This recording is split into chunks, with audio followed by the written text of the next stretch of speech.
Well, hello there and welcome back to our Eat Well video series where we introduce healthy eating habits one bite at a time. I'm Dr. Atkin and today's practical tip is going to be about diet trackers. Now, when I talk about diet trackers, I'm talking about an app that you can download on your phone so that you can record everything that you're eating, drinking, your weight, exercise, all of that can be included. Now, why would we want to track? Well, it's kind of obvious, right? We don't know where we're at if we can't measure what we've been doing. And so this is, as you start tracking your diet, I don't want you to change anything about what you've been doing. I just want you to start measuring where you're at. And the best thing about it is that over time, it's going to give you feedback to where I don't even have to lecture you what to eat, what to drink, all the rest of that. The app's going to be checking in and saying, okay, here's how many calories you're eating. Here's the carbohydrates, fats, and protein. I love how these apps can break all of these things down. Now, really quickly, I want to share with you my favorite app. Now, my favorite diet tracker is called MyFitnessPal.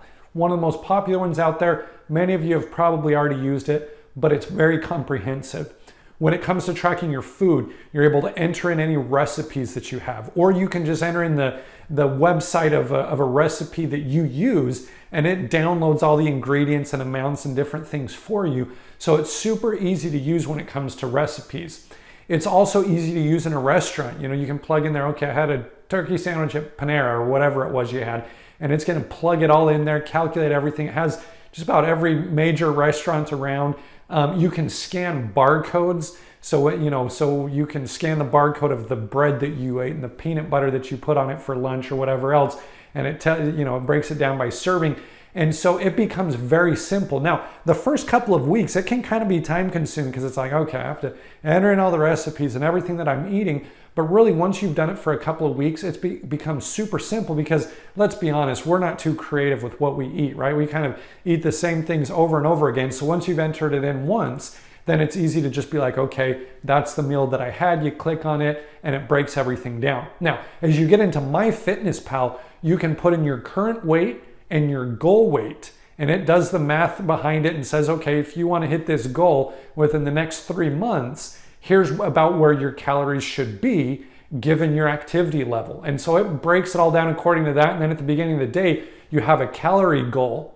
So by the end of the day, you know whether you've hit it. By dinner time, hey, I need more calories, less calories. Breaks it down by macronutrients, proteins, fats, and carbohydrates. So dinner needs to be a little bit higher on the protein side, a little bit lower on the fat side. How many grams of sugar have I eaten? And so it breaks it down to all different kinds of levels. And really the free version does a pretty good percentage of that. If you want to get the premium for a couple dollars, whatever it is, then I'm sure it's going to give you even more statistics. But for at least a month, I want you to be super consistent at plugging everything in there. Now, once you've done it for about a month, you kind of get a sense as to what you need. And really, after a month, I kind of stopped using mine because I know what to do and I don't want to be so obsessed with the numbers. That can become stressful over time. And then what I'll do is 3 to 6 months later, I'll plug in and I'll do it for another month. And it's almost the way that I kind of do checks and balances for myself to make sure that I'm doing well. And so I do it every 3 to 6 months, and it's very useful. I want you tracking your water in there as well too. Once again, you need to be drinking half your body weight in fluid ounces of water, and that's a way to know where you're at. Measure yourself, measure your weight weekly or monthly, and you're just going to be able to track and see where you're at.